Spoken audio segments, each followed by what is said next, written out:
which is Pei Beis, chapter 82. Mizmor li Osaf Elohim, Nitzav ba'adas el bekerev Elohim yishbet. Ad Mosai tishbetu ogel, Nei Rishoyim tisu selo. Shiftu dol v'yosayim, Oni v'rosh hatzdiku. Haltu dal v'evyein, Yad Rishoyim hatzdiku. Lo yodu v'lo yavinu, V'chashecho yishalochu. V'reitu kol mozdei oretz. Ani amarti Elohim atem, U'nei elyon kulchem. Ochein ka'odam tumusun, U'ka'achad asorim tipelu. Kumo Elohim shofta ha'oretz. Hiata simchal b'chol hagoyim. The schus of the Tillim, the schus of the Tzedakah, someone could surround. Abishah should help that we could see the immediate victory of Yidden in Eretz Yisrael, and all the enemies be defeated completely. That should be total peace. And by Yom Kippur, everybody should be home, peaceful, and Moshiach should be here. Okay.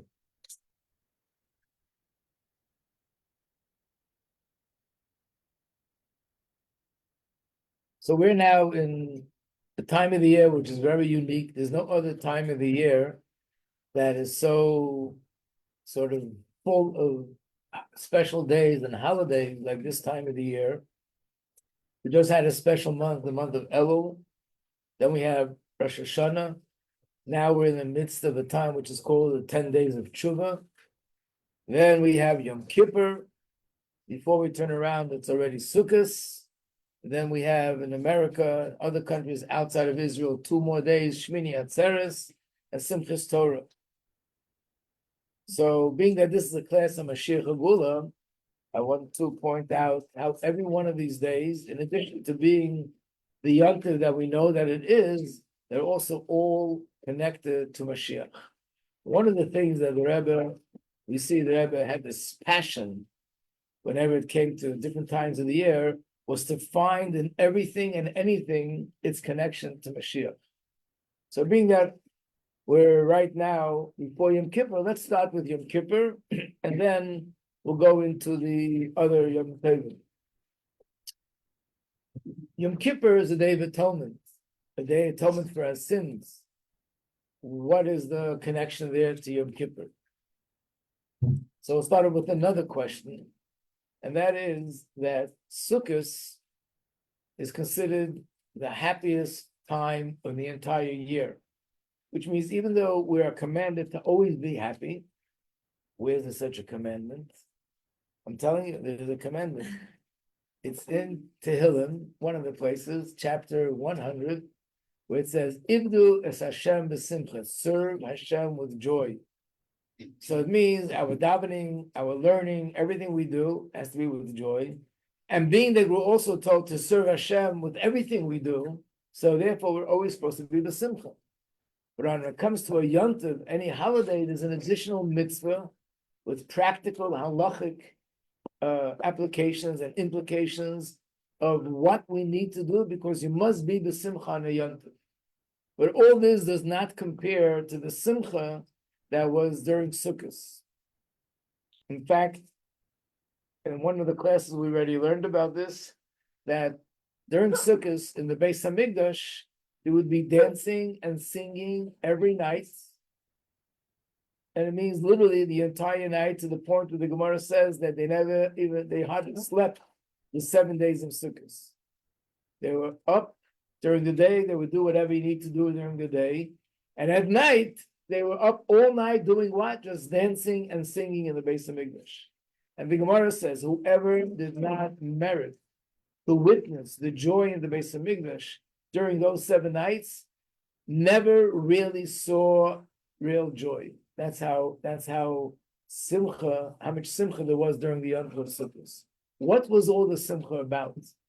There are different ways of explaining, but one of the ways is as follows. Yom Kippur, of course it's a day of atonement, but there's another thing that happened in Yom Kippur that many of us forget to think about. What happened in Yom Kippur? A lot with the What? a lot with the lamb, the goat. That's part of the atonement. What else?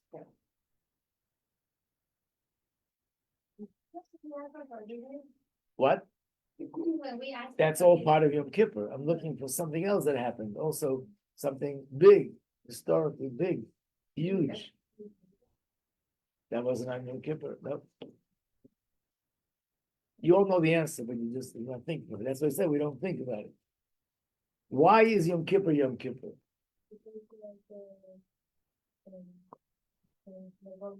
Right.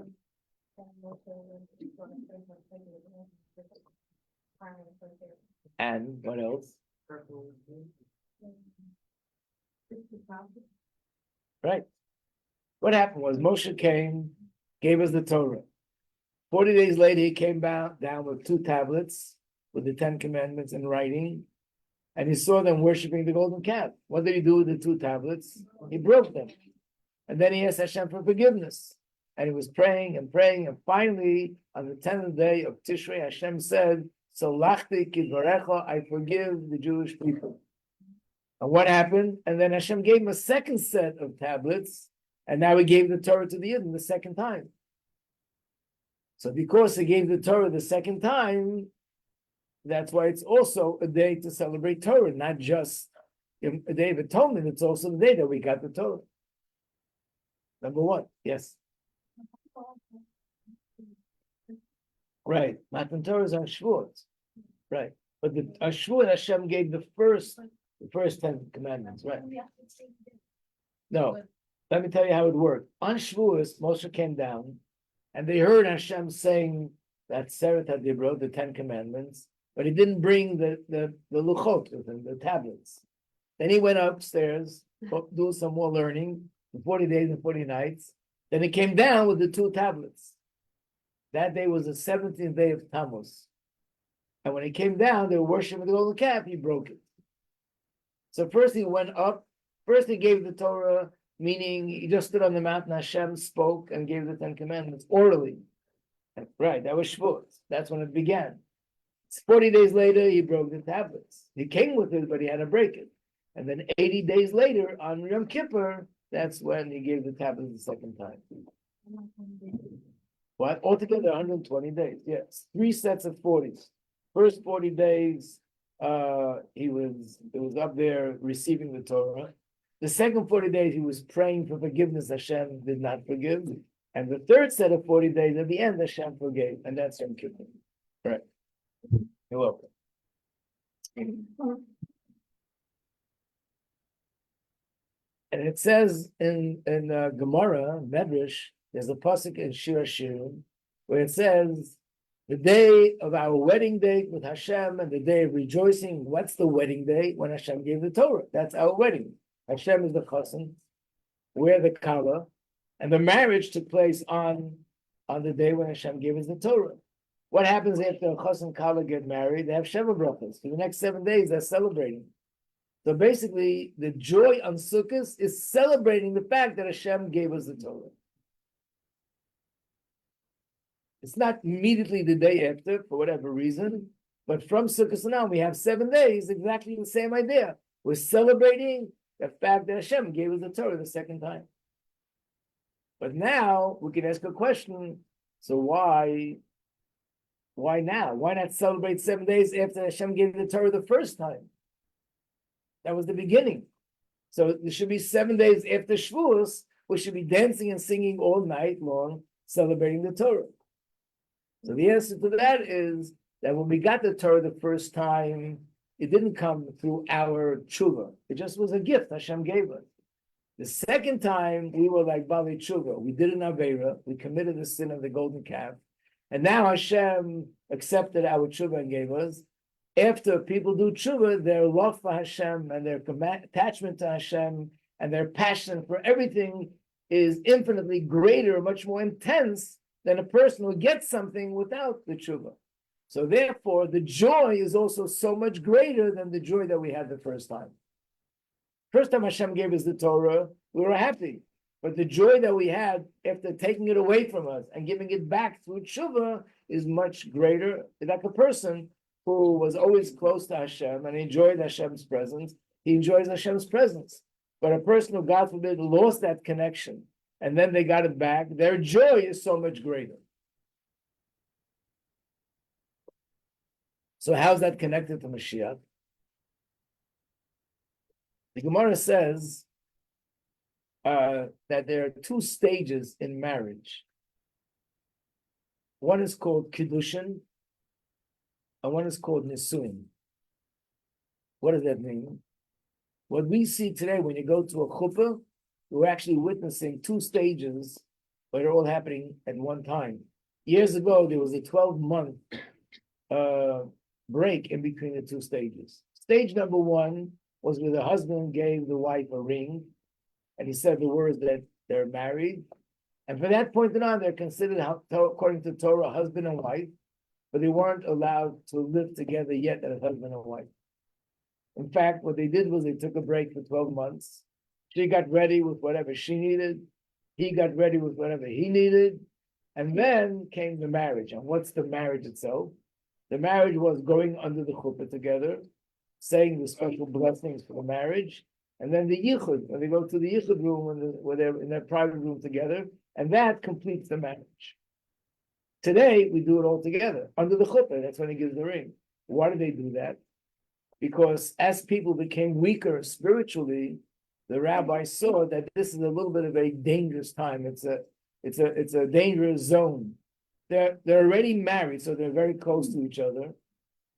But at the same time, they're not allowed to live together as husband and wife. So when people were stronger spiritually, there was no concerns. They'll take a break and then they'll live together as husband and wife. But when people became weaker, there was a concern that they're not going to keep the distance that they're supposed to keep, and they might violate that halacha, and therefore they said, let's do it together all at the same time. This is similar to what we do today. Today there's first an engagement, and then there's a marriage. And that's why the Rebbe, for example, always encourages that there shouldn't be a long engagement. The long period between engagement and marriage is the same thing. Before you know the person and before you're committed to marriage, you're two strangers. So it's not that much of a concern. But once two people decide they're getting married and they get engaged to each other, now there's a certain closeness. So you have to be careful that closeness doesn't go overboard, doesn't go to a point where you're doing things which are not tznius. So therefore, it's a little bit of a challenge. So it's much better that this time period should be a short time period. That's why it should be 3 months or 4 months or even less, because it has certain risk to it. But in those days, they waited a whole year, and it was 2 stages of marriage. So the Medrash says that when we got the Torah 3,000 over 300 years ago, that was stage 1. The marriage was never really completed. And that's why we're having all these issues, all these years with Hashem, ups and downs and govers and problems and here and there. When Moshiach comes, that's when the marriage is going to be completed. And once that happens, it's going to be smooth sailing. It will be easy pass. No more issues, no more tests, no more troubles, not physically, not spiritually, no more Yetzer Hara. And that's because the marriage between Hashem and Eden will be complete. So basically, the coming of Mashiach is not just similar, but it's actually an extension of and the culmination of receiving the Torah. You see that connection?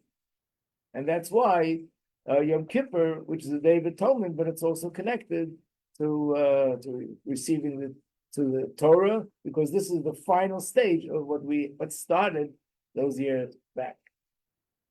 By the way, in the Beis HaMikdash, in the Ark, in the Aron, what was there? The first set of luchas that were broken, or the other set?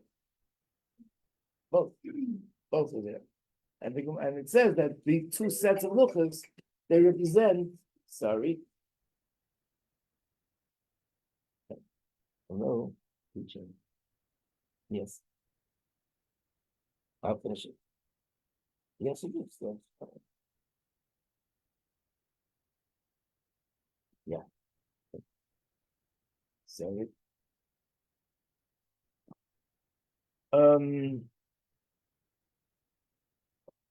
What did I just say? Right.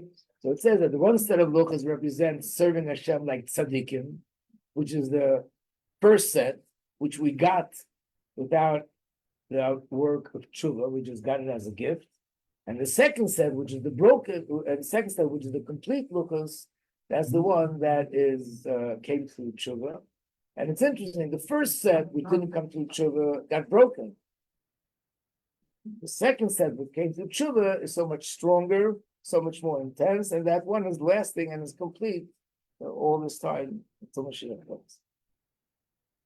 So that's Yom Kippur. What's the connection to Rosh Hashanah and Mashiach? I'm going back now. So the answer is, we spoke about this in different classes on Rosh Hashanah. If we look at the davening on Rosh Hashanah, and we look at all the Hasidic Maimarim on Rosh Hashanah is all about, of course, it's a time of judgment, but we're asking Hashem that His sovereignty should be revealed in the world, and the whole world should accept Him as the King of the universe. And the whole world should be loyal and committed to serving Hashem. Again, if you look in the davening of Rosh Hashanah, you'll see it all revolves around this thing. You might remember, and there was a part of davening that we said, Hashem Melech, God is the King. Hashem Melech, God was the King.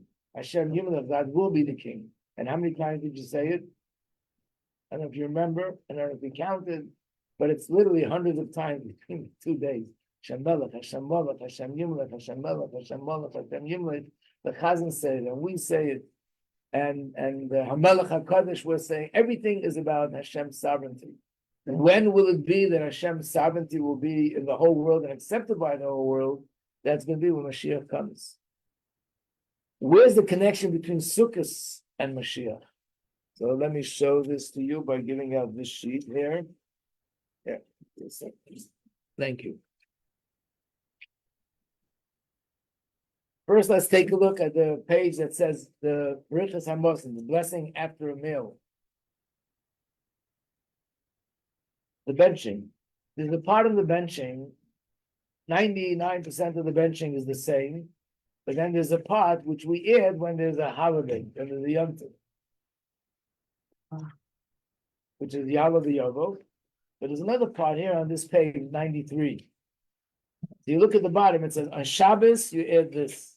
On Rosh Chodesh, you add that. On the festivals, you add another thing. On Sukkot, what do we say? May the merciful one restore for us the fallen sukkah of David.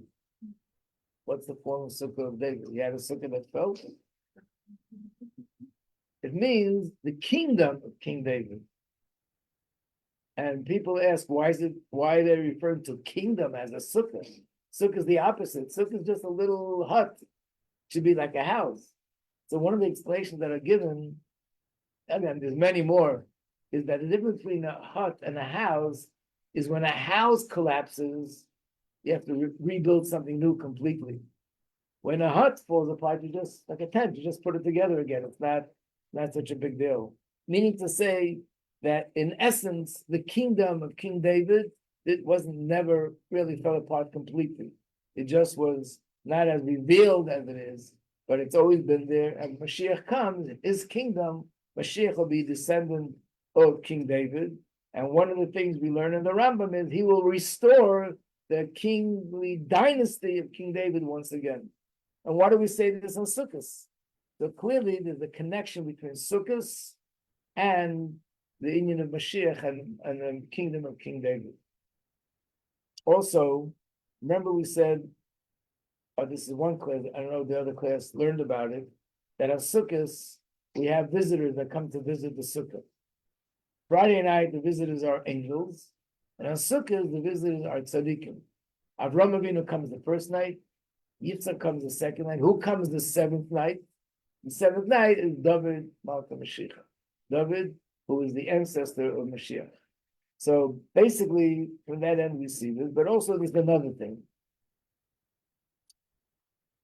The other thing is, let me give this out. Where is it? Thank you. The lulav is also connected to Mashiach. Where do we see that the lulav and the esrog is connected to Mashiach? So I regret that I don't have a translation of this in English, but I'll show you the Hebrew and I'll translate as I go along. The pasuk in the Torah that tells us about doing the mitzvah of Lulav and Esrog is the one you're looking at, which on top of the page it says Vayikra, Emor, the one that says page 338. That has English translation. And you should take to you a Yom Rishon on the first day, 3/8 Hadar, a fruit of beautiful tree, and goes on to describe the four species. One of the questions that are asked on this pasuk is, why does it say on the first day? It's not the first day, it's the 15th day of the month. It should say, and you should take on the 15th day of the month these fruits. Of course, the answer is, but it's the first day of the holiday. But all over in the Chumash, when it talks about holidays, it always tells us, Yom Kippur, it says on the 10th day, and when it comes to Pesach, it says on the 15th day. Here too, it should say, and you should take it on the 15th day. So obviously the Torah is trying to hint something and to teach us something by saying it's the first day, Yom Rishon. What is the answer? What is being alluded to? Many things, as usual. But one of them is this medrash. So if you turn the page to the other side, what I'm reading from is a mimer that the Rebbe. The mimer the Rebbe gave is based on a mimer of the Rebbe Marash. But on the bottom, on footnote number 4, it tells us where the source is. It's in a medrash. And this is what it says. When I put the arrow there and it's underlined. It says in the medrash that the schos or the kachton lechem b'yom harishon, in the merit of you taking the lulav on the first day, ani niglu lechem, I'll be revealed to you. And who am I? Rishon. I'm Rishon. I'm the first. Shenem, as it's written, ani Rishon v'ani achron. I'm the first and I'm the last. In davening, we have this verse where it says, Hashem, I am the first, which means I'm the beginning of everything, and I'm the end of everything. So the word Rishon alludes to Hashem, and in the merit of the lulav, we're going to have Hashem revealed to the world, which is when Moshiach comes. What else? Another thing. Uparei lechem in Rishon, and I will pay back that other person who's called Rishon. Who's that? Esau. Esau, which became the nation that persecuted the Yidden throughout the entire Golus. And it says, Vayetze Rishon, he came out the first. Esau was a twin. Who was his twin's brother? Who was the brother of the twin? Yaakov. But who came out first? Esau came out first, but Yaakov was holding on to his heel, and that's why he's called Yaakov. But therefore, he's called Rishon. So Hashem is saying, in the merit of your lulav, I will finally finish sort of the deal with Esau, which means that those nations of the world that are enemies of Yidden and they are persecuting Yidden, that'll all be taken care of in the merit of the lulav, which is Rishon, and these people are also called Rishon. The next thing is that I will build you the Beis Hamikdash that's also called Rishon. How do we know the Beis Hamikdash is called Rishon? He brings another verse. Kisei Kavod Moreh Merishon. The throne of Hashem, which is high up there, Merishon, from also the first. So we see that the Beis Hamikdash is like Hashem's throne, and it's called Rishon. So in the merit of this, we'll bring Rishon, which is the Beis Hamikdash. And I also bring you Moshiach, which is called Rishon. There's a pasuk, Rishon L'Tzion Hine Hinam. And this was referring to Moshiach. So Moshiach is called Rishon, Hashem is called Rishon, Beis Hamikdash is called Rishon, and also Esau, which is the opposition of Yidden, is also called Rishon. And all these four will be taken care of in the merit of the lulav, which is Rishon. So here we see that the mitzvah of lulav and esrog and the mitzvah of sukkah, both of them are connected to the coming of Mashiach. And I just want to relate a very interesting thing that happened. We know that everything a Rebbe does has, much more depth to it, but especially when a Rebbe does something which is unusual, extremely unusual, Hasidim understood, the Rebbe is very much in touch and in tune with what's going on a higher spiritual realm. So when things are going on there, we'll see the Rebbe's behavior will be different. Like children have no clue what's going on in the minds of their parents. A 3-year-old doesn't have a clue. But a husband or a wife, they have discussions, they have things that are going on. Kid has no clue. But really, there's a lot going on. In his world, it's toys and Lego and play and making noise and crying and whatever. Nash, of course. But in the real world, there's parents and there's something going on. So the Rebbe sees what's going on in the heavenly court, what's going on in Shemayim, and therefore when things go on down here, something is unusual.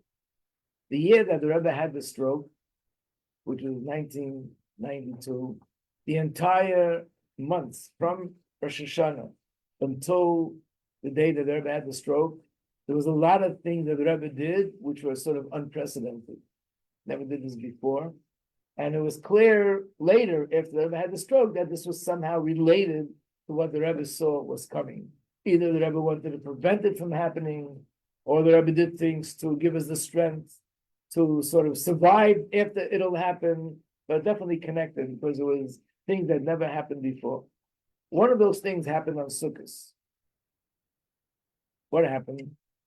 In the early years, the Rebbe's custom was that he would make the bracha on the lulav and esrog, and then he would allow the Hasidim to make the bracha on his lulav and esrog as well. I still remember that time from the olden days. So basically, the Rebbe would be standing in his sukkah. The Rebbe's sukkah is in the court, in the yard of 770, and everybody would walk in. I remember the Rebbe was standing and he was saying something, and watching every person who walks in. And you walk in, you did just took it, make a bracha, did a shake, put it back down. The second person walked in, the third. How long did it take? Maybe it took a half an hour, 3/4 of an hour, and everybody benched the Levin Esrei. 1964, 60 years ago, that was when Rebbe Tzanchana passed away. I think that's when it stopped. The Rebbe no longer did that. But instead, he benched lulav and esrog. Then he gave it to one of the secretaries, and he said, "You'll hold it, and then everyone who wants could bench." The Rebbe wasn't there anymore himself personally.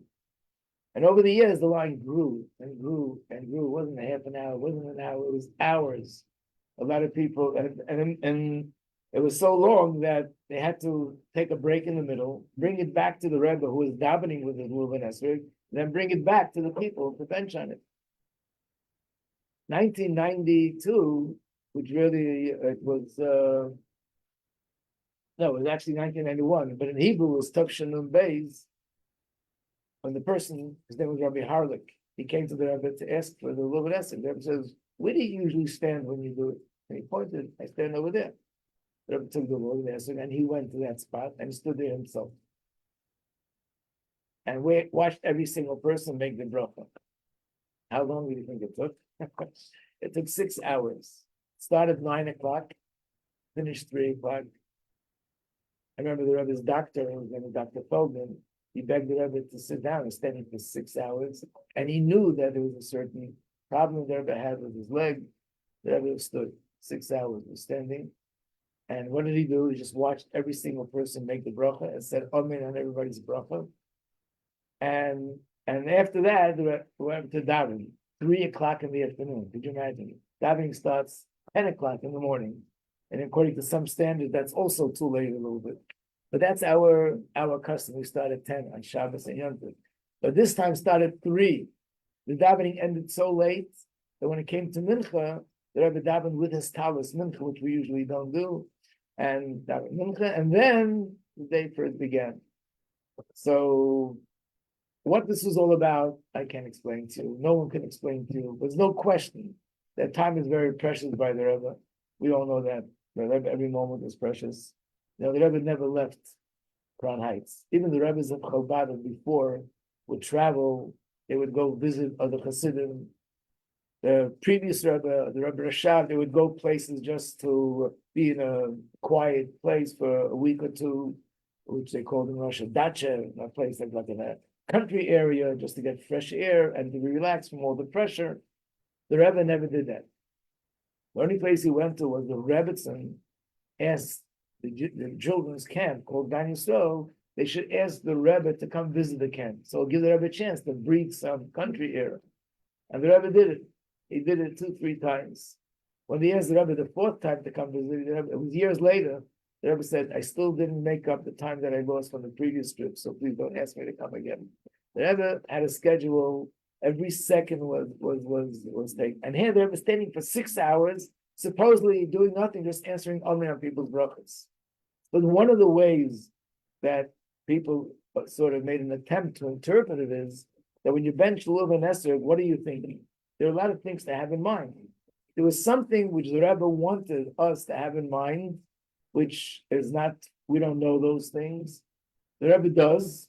So whoever made the bracha, why the Rebbe standing there and answering Amen on everybody's bracha, it had in mind, the Rebbe had in mind whatever needed to be thought of. It's as if all the thousands of people that made the bracha had that in mind. Because he was standing there and he sort of had his kavanah. One of the things we see from this mimer is that there's a very strong connection between the mitzvah of Lulav and Esther. Okay. Now we come to Simchas Torah. Sukkos and Simchas Torah. So Sukkos I showed you. What about Simchas Torah? The Simchas Torah is also connected to Mashiach. There's my paper. Oh, one of the sheets I gave you, the one with the benching. Look at the other side of the sheet.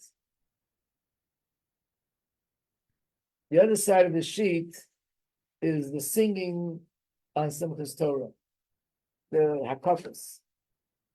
When they finish the Hakafas, then we read the Torah. After we read the Torah, we bring it back to the ark. And when it's brought back to the ark, there's a special song that we sing, praising Torah. And that's what you see here. If you see it in the English, the middle of the page, in the Shachrit prayer, after the reading of the Torah, the following is said. But there's no community there to say it. They sing it. It's a very joyous time, very joyous song. But look at the bottom, the bottom part, I underline the line. It starts like this: I will rejoice and exult on the joy of the Torah. Moshiach will come with the joy of Torah. Even though in the Hebrew it says, Moshiach will come on Simchas Torah. Then it says, Torah is a tree of life. Avram danced with the Torah. Yitzchak danced with the Torah. Yaakov danced with the Torah. Moshe danced with the Torah. Aaron danced with the Torah. Eliyahu danced with the Torah. Shmuel danced with the Torah. King David danced with the Torah. And Shlomo Melech, all of them danced and rejoiced with the Torah. But in the beginning it said, Mashiach will come with the joy of Torah. So clearly, there's a connection between Moshiach and Simchas Torah.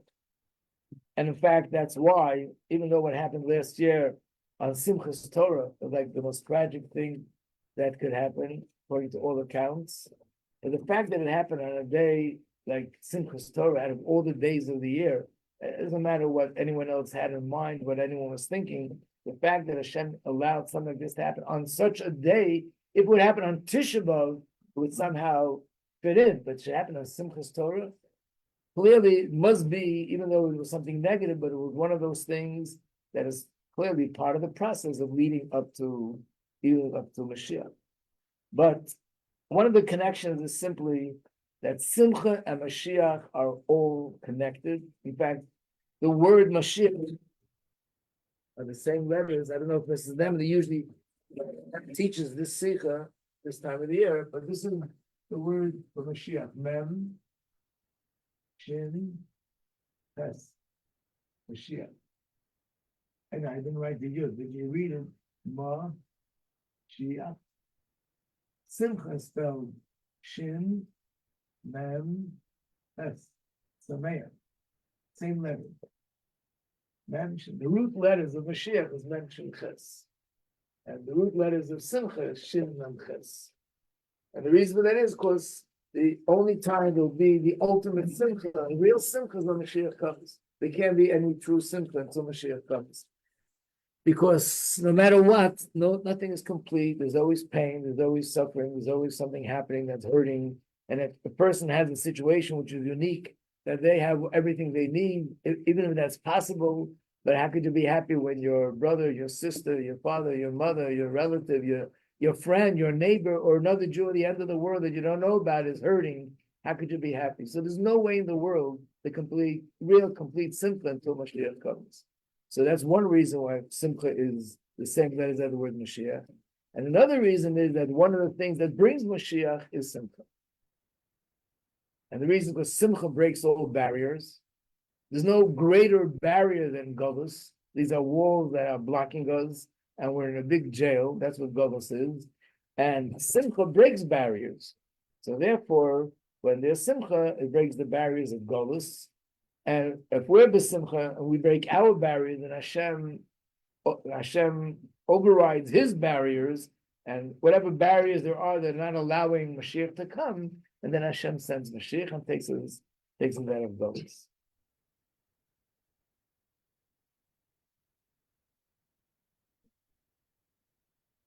One more thing that I want to show you.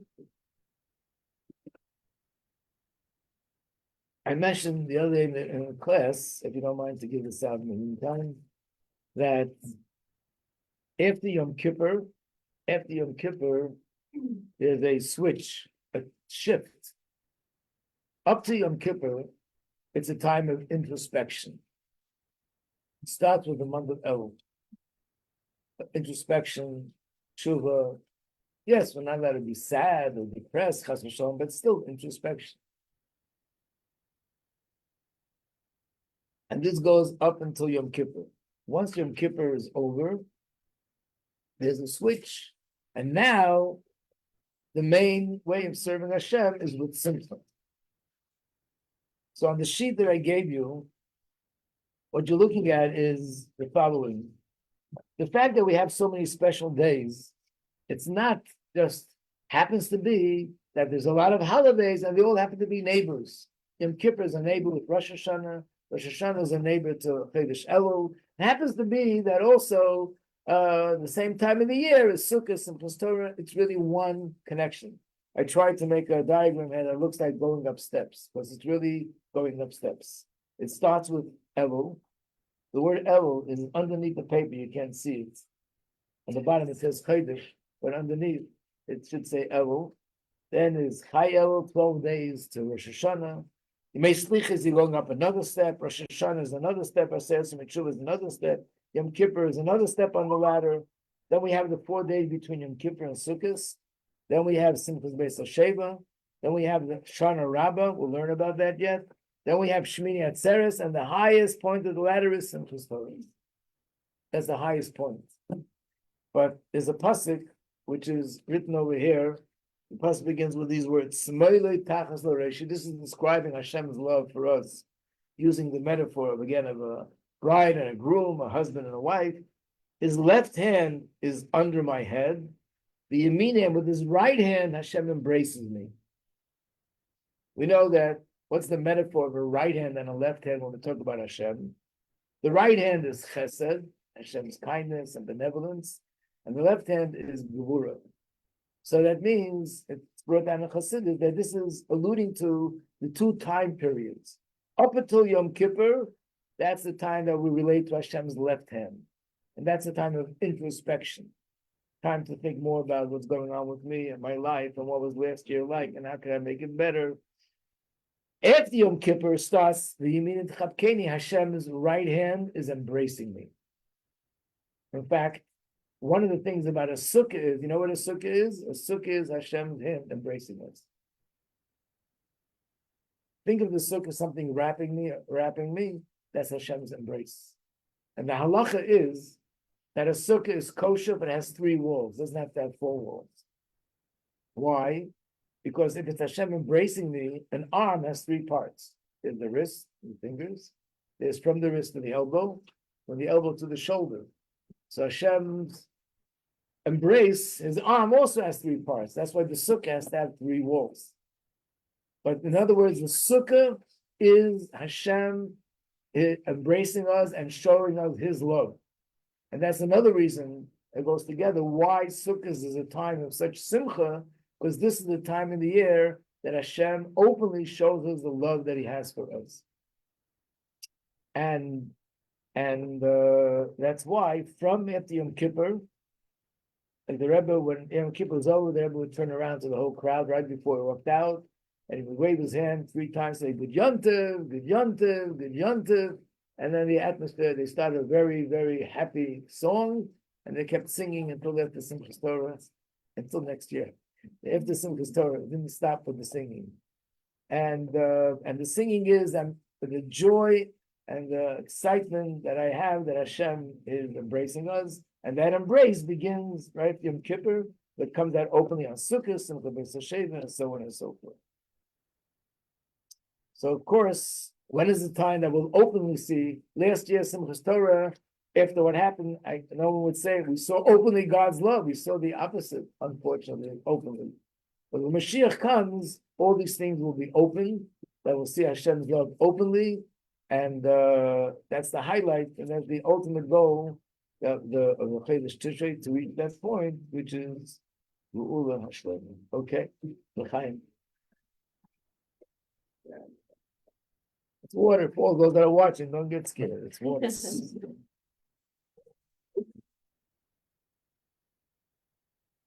Okay.